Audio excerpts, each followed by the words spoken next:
last week there was another church shooting, and the only thing that saved the rest of the congregation were the other two people who shot and took out the shooter. Would you support a universal concealed carry law for everyone in the country who's willing to be licensed and checked by the government? No.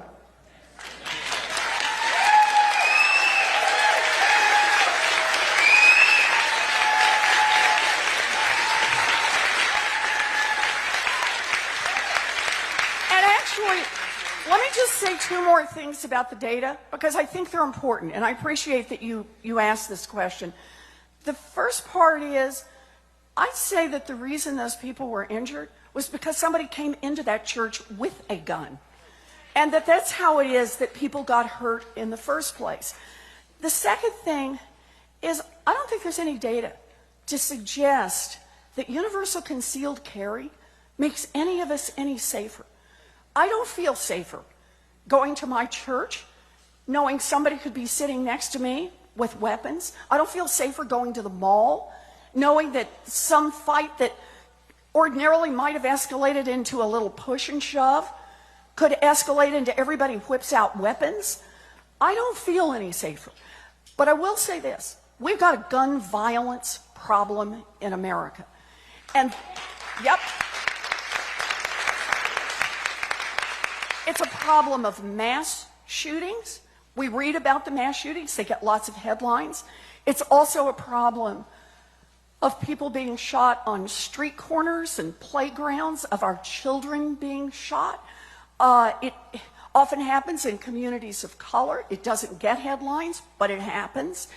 It's also a problem of suicide and the lethality of suicide because of the availability of guns. And it's also a problem of domestic abuse and the increased odds someone will die if they live in a home with a gun and an abuser. There is no single answer to solving this problem. This is not your proposal versus my proposal. This is a problem of we have a gun violence problem. And we need to treat this like the kind of problem we did when we said we have a deaths on the highway problem, car violence. Some of you may remember, we used to run the headlines, carnage on the highways, the number of people who were being killed for every mile traveled on the highway. And we said as a nation, we're going to fight back against this. And we did.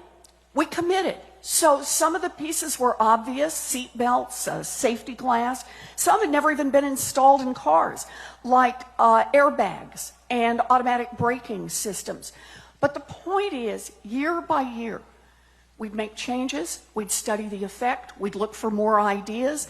We treated it like the public health emergency that it is, and we reduced deaths by auto by more than 80%. I commit as president, we're going to reduce deaths by gun by more than 80%. Thank you.